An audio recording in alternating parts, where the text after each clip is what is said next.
To order the December 12th meeting of the Parks, Recreation, and Natural Resources Commission. The mission of the Cottage Grove Parks, Recreation, and Natural Resources Commission is to create and promote policies, programs, and places that enable active living for a more vibrant community. There are only 2 action items on our agenda tonight, but we'll also learn about the local option sales tax and receive updates on some of our past actions. Roll call? Okay. Have we had time to review the agenda? Okay. Can I get a motion? I'll move to approve the agenda for this evening's meeting. Second. Any additional discussion? Those in favor? Aye. Those opposed? Motion passes. Have we reviewed the minutes? I can make a motion. Okay. Have a motion for the minutes? Second. Okay. Any additional discussion? Okay, those in favor? Aye. Aye. Opposed? Motion passes. Okay, any open forum this evening? No? Okay. Presentations? None tonight. Okay, on to our first action item, the park naming request from the Olson family. Thank you, Chair. Members, Chair, I'd like to recuse myself from the conversation and the vote. Thank you. thank you, Chair, members of the commission. Before you is a park naming application. This is the first submittal for this application. As the title suggests, there's a couple different options, Olson Memorial Trail or Olson Memorial Trail. Basically, whether the word "the" is in the front or not, the family is open to both interpretations. And this is for the trailway at the north trail loop around the ponds at Hamlet Park. And this, as I said before, this is the first official application, but as the commission may be aware, there was a similar application about a year ago that started the process, and there was a couple different locations the family was considering, along with support from some family and friends. And that got sidelined, but now after reviewing some of the different options, the family has come back with the application before you. And so we'll start that process fresh. Since this is the first meeting, there's no official action required at this time, other than to review it, request any additional information you might have for staff to bring to the next meeting. At any time, the commission can reject the naming request, but then after the second meeting, in the third meeting, the commission will take formal action, may take formal action on it and make a recommendation to the city council. City council makes the final decision on park naming. So at that, I will turn it back over to the chair. Excuse me, this is actually the second meeting. This is the second meeting? Correct. I wanted to clarify that too, because there was the initial naming request for renaming Hamlet Park as Olson Park, and then we had that one withdrawn, and then there was an additional request for the mini park near the fire station. Is this replacing that request? Are they wanting both areas I saw or this just as this a one? replacement of that request. I don't recall that we actually talked about the trail system. Well, I'll verify my records. Go ahead. when Mr. Levold was here requesting the rename of Hamlet Park, and yeah, Dave was here that night too. They were talking about, well, if we didn't rename the entire park, could we consider possibly naming a trail, an Olson Trail? Like, that came up in the discussion. I will leave This that, completely feels like the second meeting for this request. I will leave that up to the commission. If you feel like this is the second review of it, then by all means, that's fine. But they're withdrawing understandable. the consideration for the mini park at the fire station? This isn't in Yes, addition to? but you are correct that at one point there was also a discussion about Hamlet Park and the trailway system too. So we could interpret this as the second meeting if the commission desires. And once again, you can always take more meetings. The commission always has the right to take as many meetings as they want. We try to make sure that our park namings are, done with diligence, and there's no rush necessarily. But if if the commission feels like this is the second meeting and wants to make a recommendation in accordance with the policy that way, there's certainly, the commission's welcome to. Okay, Let but, me reiterate, maybe if I can, Chair, just so I say it as the policy states. Try not to work too much off of memory when I don't have to. one, is the mini park off of the table now? Like, or is this? Yes. Okay.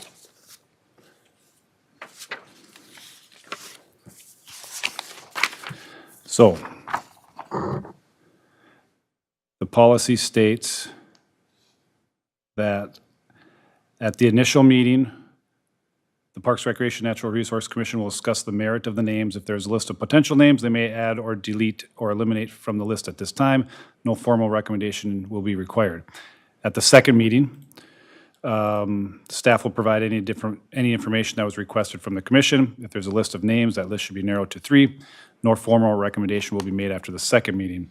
At the next meeting, which will be the third meeting, the Parks, Recreation, Natural Resource Commission shall debate the merits of the remaining name or names and make a final recommendation to the city council. So if this is the second one, once again, no formal action is required tonight. The third meeting is where the final recommendation can be made to city council. So this would speed it up by a month if you prefer to have this as the second meeting. Okay.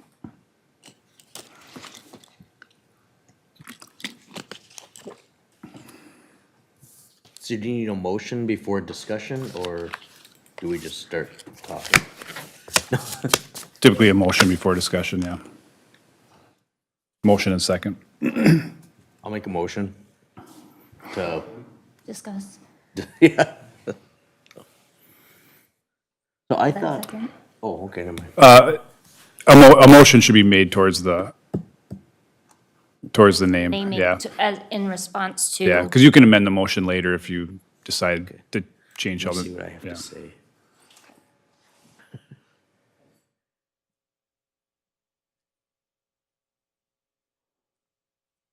Oh, you're waiting for me. I'm Do sorry. you have questions? Like, Dave, are you prepared to speak tonight on behalf of the family? I wasn't planning on it because I Okay. didn't think we were gonna do anything except have our second meeting. Okay. So maybe procedurally wise, if I can step in, Chair? So the motion would be to continue the discussion on the Olson Family Memorial Park, and just to make sure that the commission still wants to proceed down that track. So a motion and a second, and then we can have discussion.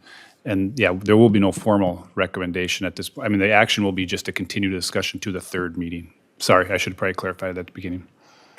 Okay, so I'll make a motion to continue discussion on the Olson Family Memorial Trail. Thank you. Is there a second? Yeah, I'll second. Okay. For further discussion, did you have questions? Oh, I did, so I thought we were talking about, when last time we met, we were talking about, do we put both Conway and Katie's name in front of the Olson part of the naming process? And we were held up because we didn't want to set a precedence that we set last meeting when we put the, is it Denzer? Family names on it. So I thought that was the discussion we were having. Well, but Did that I- was about a different location, because for that application, they were talking about the naming of the mini park, but now they've withdrawn that application, and we're considering for a second time the families, recognizing the families' contributions to the community by naming an area at Hamlet Park. And be without the Conway and Katie part, it would just be the Olson Memorial Trail is what we're, So on our application, suggested names are the Olson Memorial Trail or Olson Memorial Trail, without first names. So Chair, if I may step in, I did have some discussion with the family prior to the application, and that was part of the discussion of the name and that debate the last meeting. So these are the two that are on the application. This was submitted on December 5th, so that discussion had already happened. They were aware of the other park name. We also talked about, the interpretive signage that would go along with this, some sort of education on what Conway and Katie Olson did for the community. So it was my impression that they were happy with the two names that were submitted, letting the commission kind of decide between those two names. knowing that the first names of those, of the family would be, memorialized in that plaque.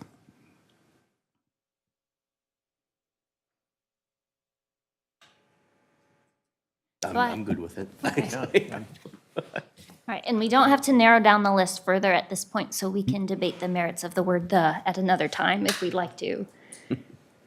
Okay, since we have a motion and a second, and we've had our discussion, those in favor of moving forward with the park naming requests at our third meeting? Those in favor? Aye. Okay, opposed? Motion carries. Thank you. Okay, and now we can move on to the Mississippi Dunes Natural Resources Management Plan.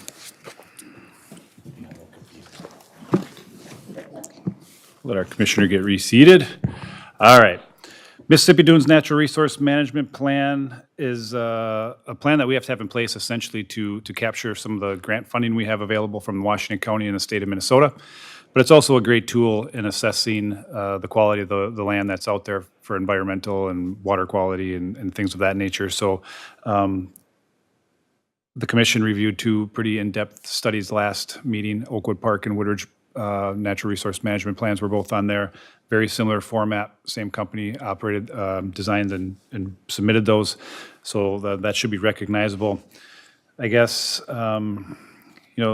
like any natural resource management plan we do, it includes historical analysis, soil conditions, plant inventory, organization of different ecological zones, and then are categorized or prioritized and categorized for either preservation or restoration. And then there's also some funding estimates on the back end of the report as well. So without going into great detail, I guess I will turn it back to the chair so that you guys can have a discussion and let me know if you have any questions on the plan. And then at the end of it, looking for a motion to accept and place on file the Mississippi Dunes Natural Resource Management Plan.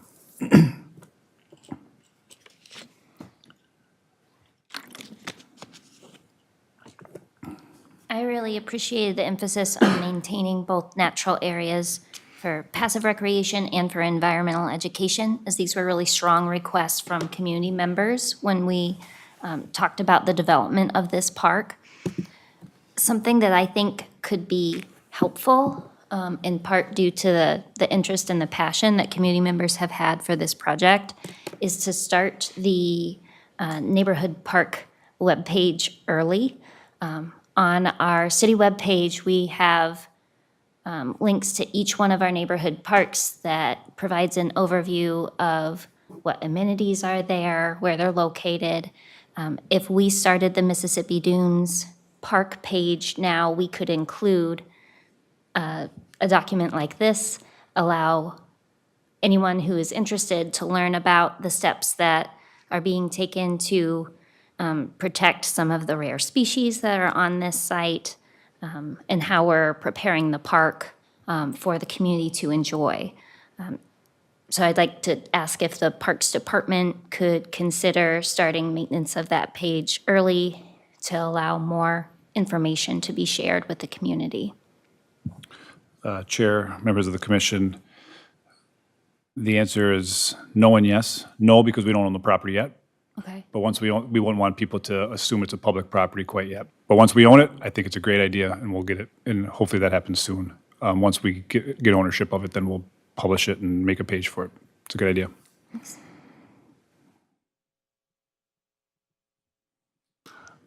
So Chair, I actually have a couple of questions, and I thought this was a great document. I really like the history of knowing the plants and everything that are there. I asked Zach if he could have some pictures for us to look, or be able to show us up here so we can be looking at the same thing. And actually, Zach, if you could just bring up figure 1 right from the Stanek document, it's page 4 of their document. That'll probably accomplish that goal on my first question. So if we look at this, what I want to talk about tonight is, or one of the things, is that north perimeter, which is really where the development's going to be of our new park, the housing development right next to our new park, And I want to make sure we're doing everything we possibly can, not only along our park boundary, but also up there along the SNA boundary, so that the runoff from these homes won't go into our parkland or will be driven to the holding pond, which is where we want it, things like that. And I don't even, I mean, I would even like to make it really, really hard for a homeowner to dump their grass over into my park, things like that, just by using the way we build the land around there. I don't know if that's possible at this point, but to me, there's some pretty important native species, plant species, and animals and things that we're trying to protect here. And I feel like that's one of the only places where really hazardous pollution can get to our park is from that neighborhood. And so I just want to raise that as something that I feel is really important. Yes, Chair, members of the commission, I don't have all the answers to that question, but I think just flagging that is a good start. So that as we start to talk about any development to the north of this, that we can make sure that that is a high priority to make sure that any pollution or runoff that's coming from that development down, we can make sure we somehow filter or reroute or whatever it is to either get to that storm pond or to a different storm pond or different stormwater system or whatever it might be. So I did talk to the city engineer today. We didn't have any detailed facts to get you tonight, other than that storm pond is meant to capture a lot of that runoff, but without looking at the topography of, you know, this particular plan was built off of a concept plan for the development that's there, so that's not necessarily the correct interpretation of how everything's gonna work just to the north. But I do want to say that I did put the bug in the city engineer's ear, and then we'll make sure that whenever we start to review a more detailed plan for development, then we'll make sure that's a high priority and deal with it then. Very good. So then the other thing is, you know, we're making an investment here and we're going to get matching funds and things like that, but I struggled a bit to understand just what that investment was. And so that's this page we're coming to here. I thought it was difficult to really interpret. Now, it's also over time, which, you know, I think this talks in terms of 10 years. I think it's right there, yep, that one. Zach, you were gonna, can you kind of give us what that number really looks like? We thought maybe a couple $100,000. Yeah. So the table before you shows one-time fees. So the plant survey, removing trees, doing prescribed burns, spraying for invasive species control, and then site preparation and native seeding. So that's all one-time fees, which I calculated, that's to kind of get that first layer of seed in the ground. And I'll just use round numbers.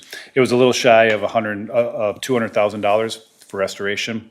So that kind of gets you into that first phase, and then there's going to be annual maintenance after that. So every second, depends on how things grow in, but typically the second or the third year we'll do another prescribed burn, and then after that we'll do a prescribed burn every 3 to 5 years, kind of forever. And then there'll be some additional spot spraying and things like that. But the $200,000, if I had to guess, I would say $200,000 to $225,000 is going to get the full restoration plus probably 5 years of grow-in maintenance. So typically when we do a grant, so this would be under typically a Conservation Partners Legacy Grant through the Minnesota DNR. It's a 10% cash match. So if you think of it's $225,000, because we do include grow-in maintenance, the city would be responsible for $20,000 to $25,000 in a cash match, which is typically funded from our Public Landscapes Initiative program. Which the neat thing about that is any trees that come out of this entire development area, the Mississippi Dunes, the entire golf course site, any trees that come out, those either get replanted or funds or cash gets put back into the fund, which helps to pay for things like this restoration process. So that's a good thing. And then there's also labor, volunteer, and in-kind matches as well that can be applied towards those grants too. So, but we certainly would be looking for that type of grant funding to pay for these costs, and then probably the first 3 to 5 years of growing maintenance. Okay, thank you. Then the last thing is, I was really kind of surprised as I read through this report that there's such little discussion about the effects that climate change might have on our park, right? And we're looking at a 10-year plan here from Stanek, and yet I only found climate change mentioned once. And it was talking about how climate change is allowing invasive species to survive because it's warmer here now and wetter here now. And I might make the argument that those are no longer invasive species. They're just doing what comes natural. They're going where the climate's good for them. And we maybe should be thinking about having our park be planned with that in mind as well. And I don't know that that changes species and stuff, and I realize it's a philosophical conversation, not like my two previous ones. But as a member of this commission, as a commissioner here, I would want to be forwarding that concern and that question and that exploration onto city council for them to consider whether they feel like that's something that we should look at more closely. Especially when we're going to this trouble to fix what's really kind of a mess right now. If you read through this, I think it's really a mess there. But the ecologist that wrote the report is very optimistic about what's possible. And so we've said in those, our residents and citizens that were so passionate about this, that's what they say. And I think they're right. This is a gem. And so I want to make sure we take the time to really do it right. And I just offer that as a comment, and then for others to say how they feel. And that's really what I had for this particular topic. I'm really excited to see this moving forward. Are impacts of climate change often included in these types of plans? Is that something that you're seeing more frequently?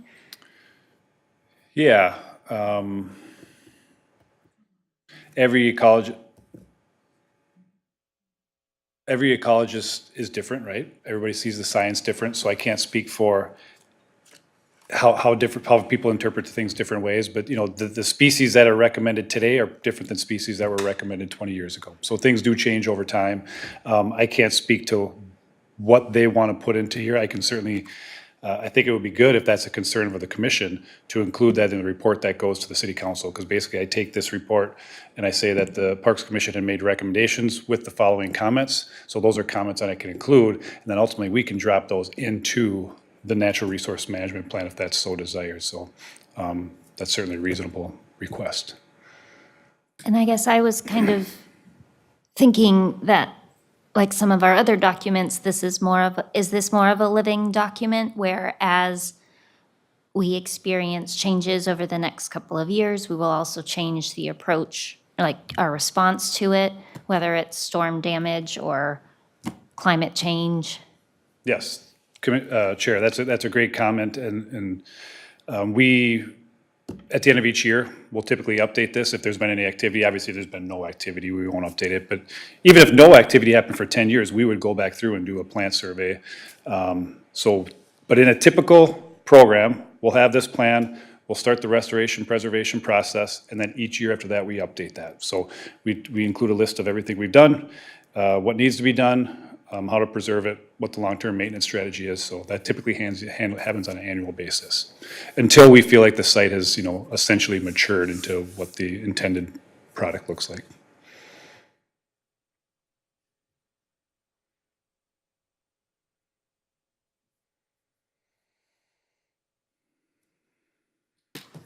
So I guess if I can make a motion at this point, so I'd like to make a motion to recommend City Council accept and place on file the Mississippi Dunes Natural Resources Management Plan, along with 2 comments from the commission, one around the north and mostly north perimeter of the park and how that development is going to be managed to try to control runoff as much as possible.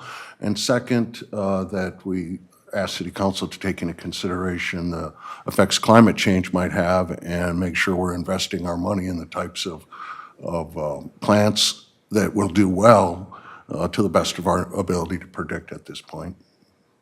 And you can word that better for me, please. I got it. No, I got it. That was well said. I got it.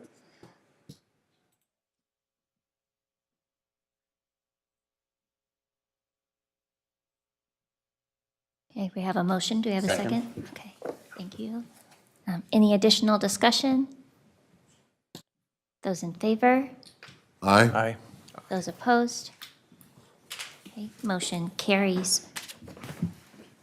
Okay. Next, we have our commissioner terms. Oh, wait, nope, sorry, I skipped one. We're on to presentation of information, the local option sales tax discussion.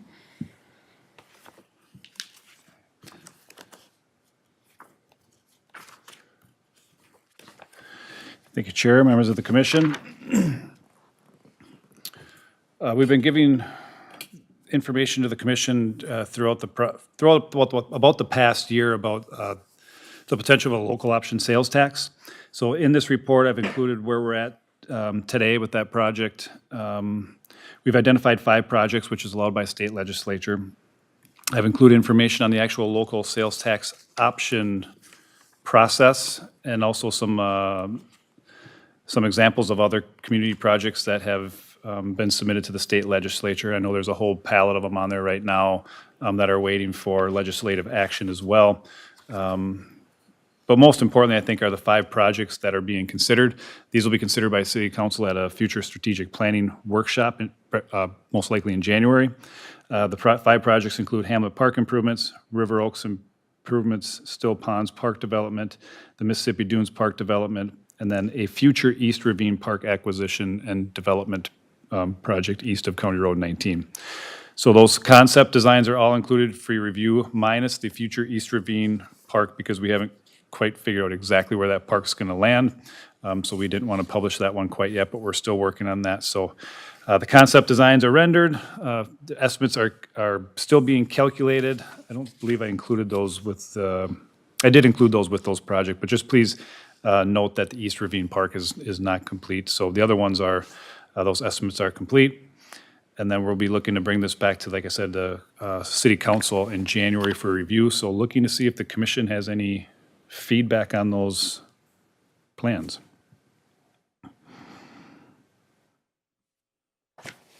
Or anything you would like to pass along to the City Council as they consider them. I had a question. Are we keeping the ski trail at River Oaks? Yes. Thank you. I also had an observation. I didn't see any of our neighboring cities listed as having local option sales tax. And I worry a little bit about competitiveness. And then it'd be interesting also to understand better how many visitors we really have. Because the philosophy behind this is to push visitors to provide revenue for our city, which I'm all in favor of that, of course, especially if we're going to spend it on our beautiful park system. But I would really like to better understand just how much of that sales tax is going to be paid by visitors and how much is going to be paid by us, especially if I can go up to Woodbury and not pay it. Chair, members of the commission, I think it's a good question. And actually, as a part of this process, we'll be having Ellers, who's our financial advisor, doing some of that analysis. And I'll be happy to bring that back to the commission when we get it. Because as we develop these project budgets, we certainly need to make sure that the sales tax will fund it. Because if the sales tax doesn't fund it, then we have to come up with other plans. So we'll make sure we get that all lined up and bring that back to the commission when we're ready. I think it's exciting to see the amenities that can be added on these prioritized projects, but it also makes me wonder about our smaller neighborhood parks and trail systems. And if we have, additional source of funding for these prioritized projects, could that mean that we would have additional monies then that could refocus on maintaining our smaller projects? Or I want to understand better the relationship between, okay, if we're focusing on improving these larger community areas, what does that do to the trailway right outside my door or to the neighborhood park that we're walking to? I want to make sure that we live up to that commitment of maintaining all of our properties with equal enthusiasm. Chair, that's a great comment. On that last note, one of the things we're most proud of in our Parks and Recreation Department is that the oldest park is just as well maintained as the newest parks in Cottage Grove. We've always taken great pride in that, so hopefully you as commissioners are feeling that way as well, and I hope the residents are too. So we'll never lose sight of that. Part of the reason we started discussing this was because we do see some funding gaps for future park development. Just the cost of building parks has become very expensive. We've been trying to protect a lot of valuable open space. We've been trying to do a lot of that. And I think Cottage Grove is, we have more open space per capita than many, many other cities, most other cities. And that comes at a cost. Land used to be a lot cheaper in Cottage Grove. The price of land is going up. So as we acquire land, in lieu of cash for those developments, then we don't have cash to build the parks out. So this is an example of a different funding mechanism to start to build those parks out. Even though we've preserved some of the land for some of these parks, we need to, like Mississippi Dunes and Still Ponds Park, we don't have the funding available immediately to build them out. So this is one example of how we can, leverage different funding sources to do that. And it's investments into the community, so it's all things that the commission and the council have to consider. And, hopefully it's not just for, these are regional draws. That's why they're being considered for local option sales tax, because we hope it's going to bring people from Cottage Grove and beyond. So, and that has to be a requirement. The legislature requires it to be kind of regional destinations. It can't just be for, a neighborhood park or a small community park that doesn't have that regional exposure. But, of course, it does free up money for other projects, but we're kind of starting at a deficit already, so I don't know. I don't have a direct answer to that, but I understand what you're saying. I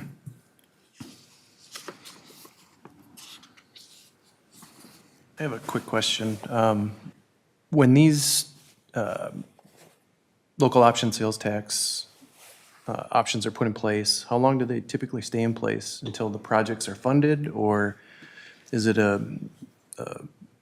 funding source that stays in place long-term with, after these first 5 projects are, on the schedule and funded, will then the funding go to another set, or what's the plan with that? Yeah, that's how I understand it, and we're going to still continue to work with our financial consultants on this, but you set a budget, and then you work your way back from that budget as far as how many years you establish the local option sales tax. So I think it's up to 20 years you can use. So, and then if the project's finished, then the local option sales tax should come off. Of course, there's other communities that, they use it for a different project. But typically that's how it works. Once your budget's set, you determine the amount of years that you're going to charge the local option sales tax, and then it comes off after that.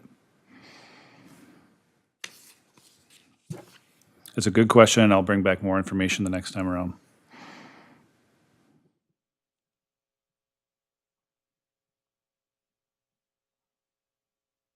Any additional questions or comments?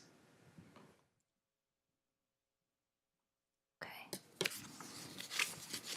Okay, now we can move on to commissioner terms. Oh, sorry, I actually have one Go comment. ahead, yeah. Excuse me. So let's say we put or implement the local option sales tax at River Oaks. Would that go solely to funding projects at River Oaks? Or would that be kind of just for the, citywide? Because if you think of it, if we're looking just to kind of gain that revenue, why wouldn't we put it in place where, or in a spot where it's going to receive the most revenue, right? Yes, Commissioner Miller, so you have to be very specific in the projects that are funded. So River Oaks will be one of the 5 projects that's funded. And you can't really deviate. Once it goes to legislature, you can't deviate off of what's there.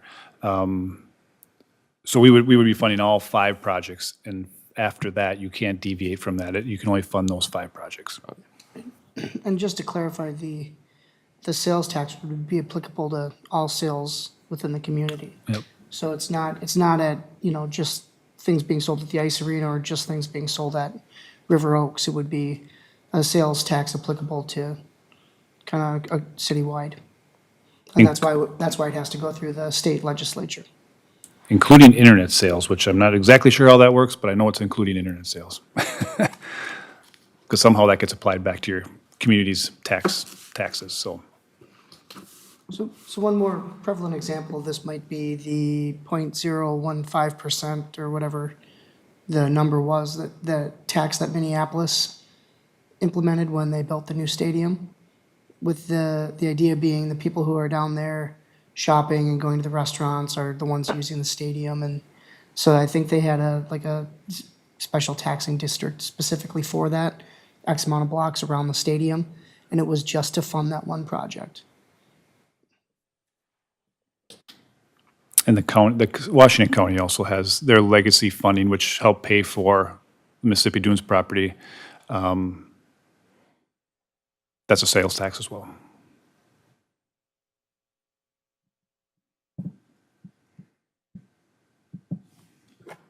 So no action is required, but happy to answer any more questions the commission may have.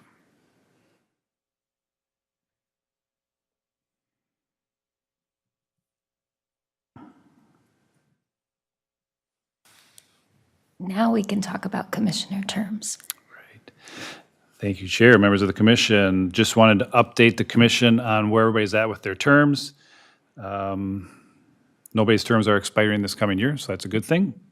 So no action is required, but I just want to make sure everybody understands where they're at. And then if your term is expired, I would hope you would consider, if you're willing to serve again, and then let myself or our council liaison know your choice, within a month or two.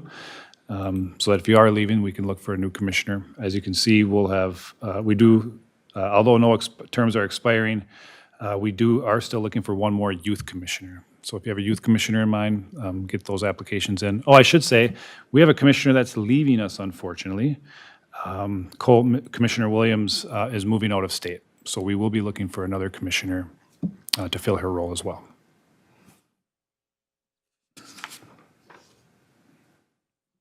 Any questions on terms? Actually, I always have questions, right? I actually have a suggestion versus a question. I'd like us to have a better onboarding process for new commissioners. I found the beginning confusing and hard to really know how to do the things that we do. And I just think if we had a little bit more formal, maybe at a first meeting or even a workshop at that first meeting to help a new commissioner really understand what we're all doing, I think it'd be very helpful. Thank you. No, I mean, I completely agree 100%. It's a bit jarring, especially if it's your first time serving on a commission, just kind of being thrown in headfirst after just an interview. So I think that's a really good idea, at least to have some kind of workshop or even have them sit in on a couple meetings just to see how we run things before they actually join the council.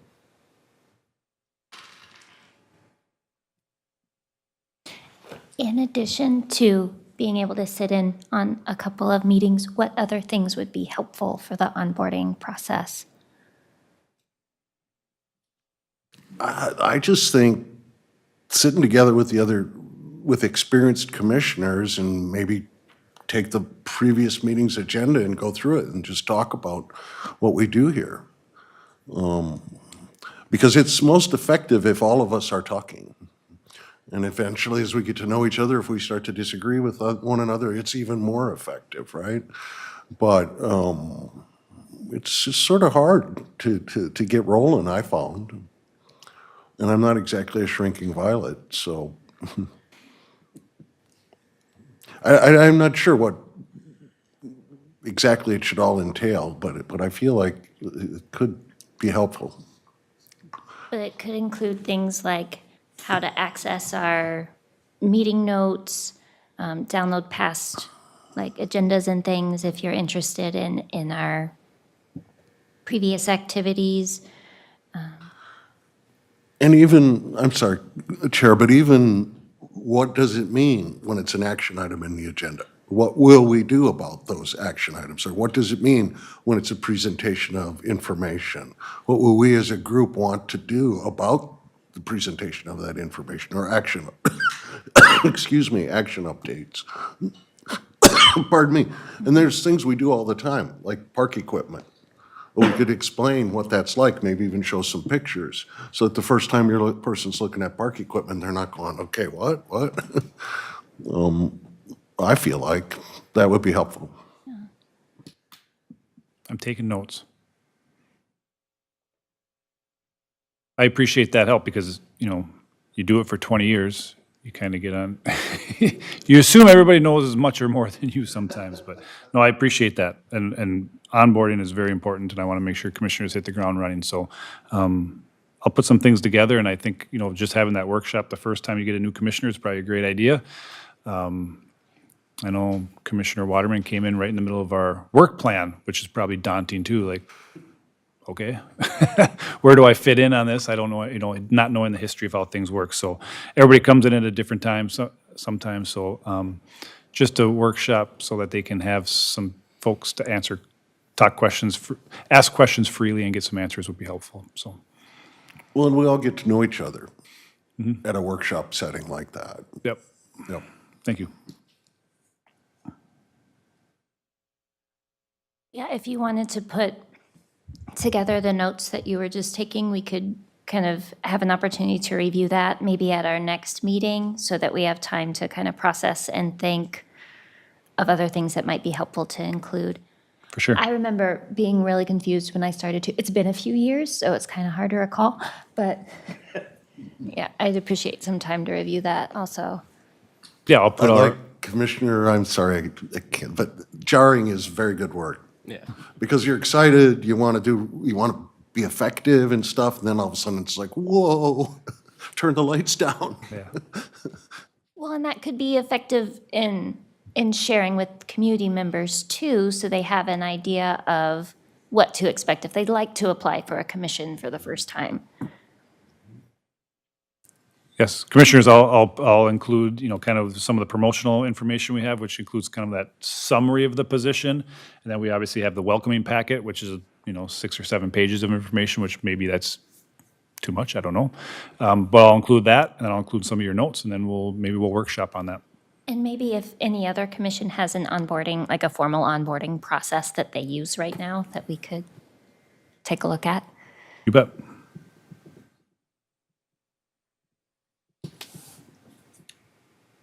Is this something where the SWTC would be interested in doing like a little like video that could be Yeah.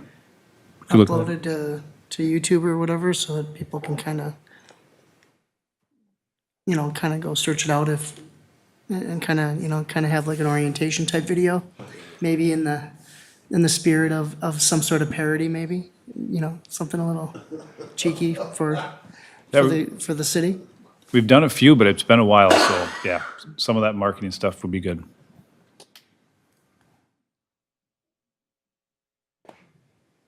Okay.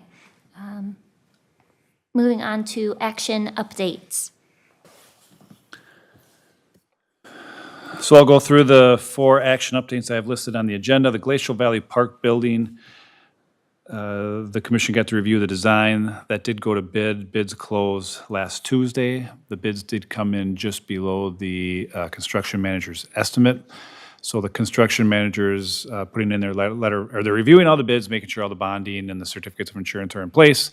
And then they will submit a letter of recommendation to me tomorrow. It seems like everything's tracking as we expected. And then I will put together the council report for final review and authorization of that bid package for the December 21st meeting. Any questions on the Glacial Valley? River Oaks Irrigation Project, not a lot to update there. I believe the commission is aware that that project, council did authorize that project. So the irrigation project will commence July, probably the end of July, and will wrap up end of October. So complete irrigation system replacement, the pump house gets replaced. There's some work on the irrigation pond as well, but all the, you know, the wells are pulled, the pumps are replaced and all that. So that project will, we're just finalizing some paperwork on the construction management side of it, but that project will take place in 2023. And then during that time, the golf course, one hole will typically be closed per day. For special events like a tournament or, you know, a handful of tournaments, they can reopen the course for those days while the contractors do other work that's not involved in the golf course. But essentially, golfers should plan on kind of August through October of, of it being a 17-hole course, and we'll have to adjust fees and the structure accordingly, but we haven't quite figured all that out yet. But as we finalize the project schedule, we'll do so. Any questions on River Oaks? Shepard Farm Programming, we did meet last Wednesday at the Dodge Nature Center, the owners of Shepard Farm. Shepard Farm is the historical property off of the northwest corner of Jamaica and 70th Street. As I mentioned before, they did their fundraiser, which was their largest Halloween fundraiser back on October 28th, I think it was. They had over 3,500 people attend that. When we met last Wednesday about their programming options, the conversation focused around two key things. One was a community greenhouse, building a large greenhouse that could be used by the community. And they were still talking very broad terms of, it could be used in the sense of a community garden where maybe residents can rent out plots, or maybe it's, local farmers can use it and rent out areas. Maybe there's meeting spaces in there, educational spaces. They even talked about, potential research, whether that's medical or environmental or whatever it might be. So kind of all the options were discussed and just talked about what a community greenhouse might look like, because that would be something pretty unique. I don't know of one in the metro area. Maybe there is, but I just don't know of any offhand. And they didn't at the moment either. So that was the first thing they had reviewed. And then the second part was more in relation to the usage of the property recreationally. So the trails are open. So if you haven't had a chance, you can walk their trails. They're open to the public. But trying to do an interpretive trail, basically, where you using your phone, you can scan a QR code and learn more about one of the barns, or learn more about the house, or learn more about certain species of trees in the woods, or their preservation efforts, or their habitat efforts, or all the animals that are going to be on the property. So, and then to talk a lot about how to make sure that's welcoming to all audiences, no matter what their age, ability, demographics, or what it might be. So, social status, anything. So. There was a lot of good conversation about making sure that it's a very welcoming place to all. I thought it was interesting. They talked a lot about, in the 60s, 70s, and 80s, that nature centers were seen as kind of an elitist area, and they've really been working hard to try to break that down to make sure that they're getting to all sectors of each community. So, so that's really neat to hear that they're going to try to appeal to everybody in Cottage Grove. And then also trying to appeal to, the history of Cottage Grove by making sure that what they're doing there and the programming they're offering there are kind of historically connected with Cottage Grove. So it was really neat. They're moving slow with their programming by intent. I think I've mentioned this before. They don't want to rush into anything. Whatever they do, they want to do it right. So it's been really neat to watch their process, and they're doing a great job. So any questions on Shepard's Farm? Their turkey coop is getting built. That was one of the fundraisers got built towards their, they have a turkey coop going up, so that'll be neat to see as well. So they keep adding more and more animals to the property as well. And then I also included a park project. I include this for the commission every year, mostly because as you commissioners are out in the public, you're responsive to what people might be asking. I would hope people come to you as a trusted source of information. So I always say that there's no secrets in the Parks and Recreation field. Everything we do is very public. So if people have questions on projects, if you can't answer them, always feel free to ask me, and I can help you answer them, or I can answer them directly. But just wanted to go through some of the bigger projects for 2023. Similar to the Mississippi Dunes, we are currently very heavily involved with 3 native habitat restoration areas. Camel's Hump is about 80 acres of property that we're actively restoring and preserving. Kingston Park is about 40 acres. We're on the 3rd year of that, so that one's coming close to completion. And then Settlers Island is the 3rd year of that program as well. So all great projects and coming up towards the tail end of those. Hamlet Park, we're going to be replacing that court. It's almost 30 years old, so the pavement is got some pretty thick cracks in it, so that needs to come out. And we'll replace any fencing or basketball standards or tennis posts that need replaced as well as we go through that.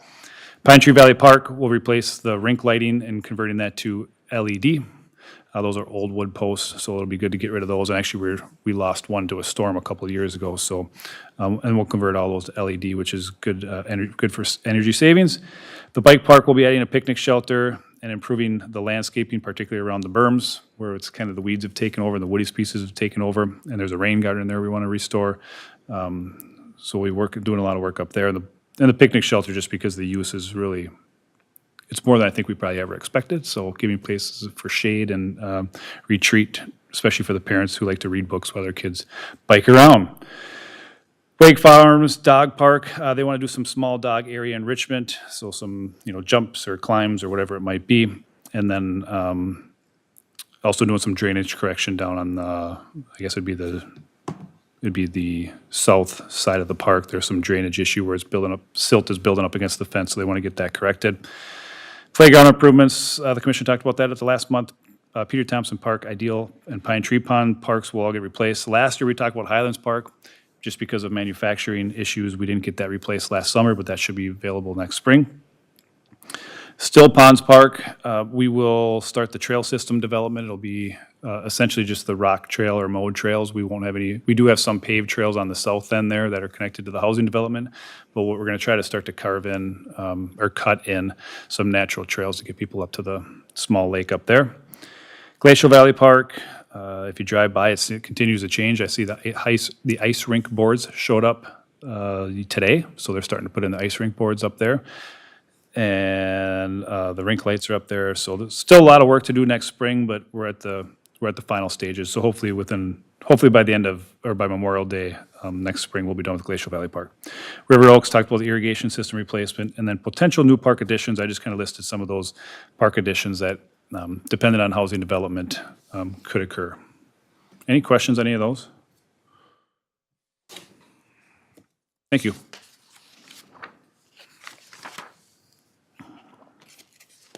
Donation acknowledgements.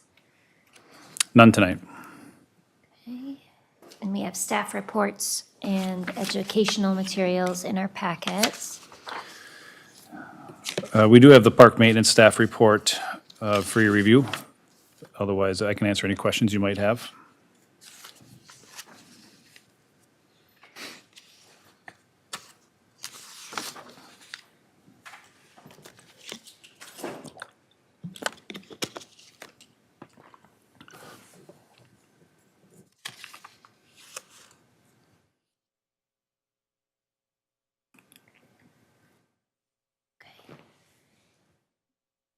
If we don't have additional questions or comments, we can welcome some commission comments. Chair, I did include Commissioner Olson's report from the Washington County Park Board, as well as some supporting information with their capital improvements plan. Otherwise, as always, it's open to the floor for commissioners as well.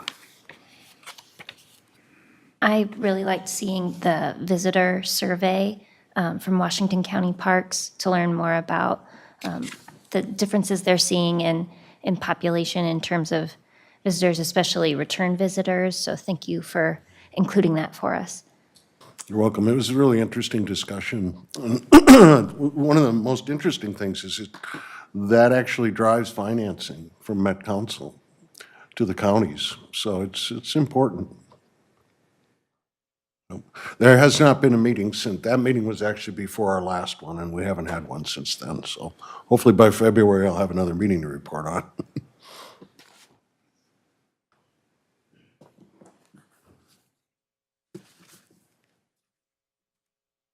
I actually did have one more comment that I was thinking about, which was maybe the orientation could include a park department org chart or conversation about just how we go about getting things done in our community. I think that might be a helpful piece. Got it.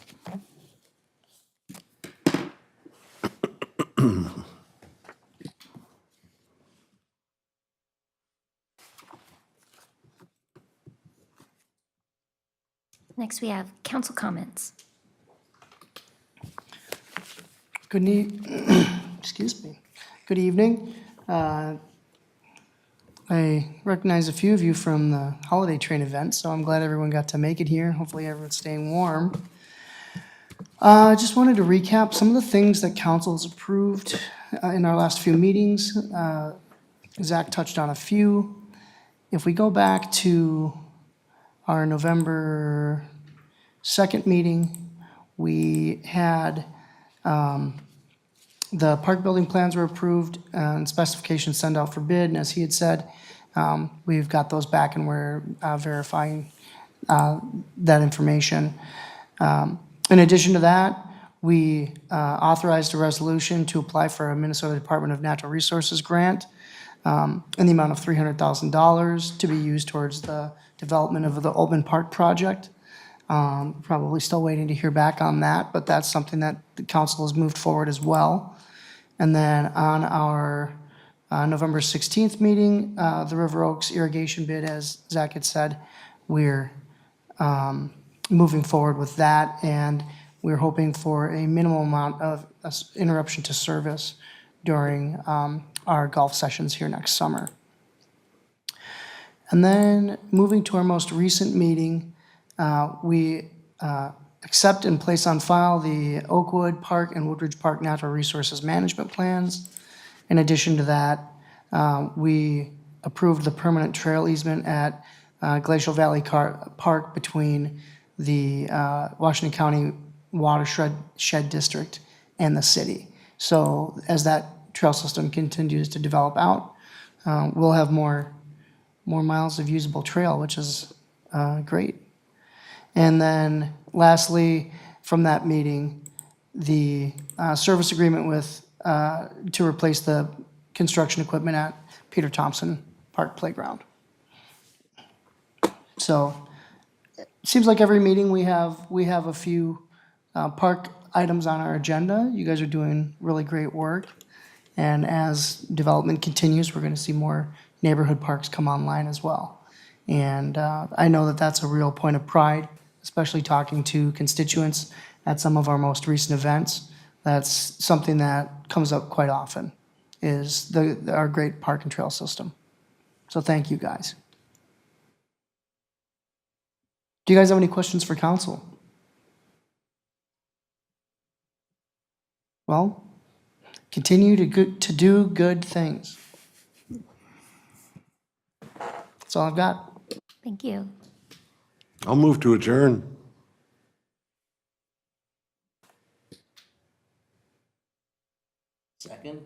Nobody else wants to go home. Any additional discussion? All in favor? Aye. Opposed? Motion carries. Meeting is adjourned.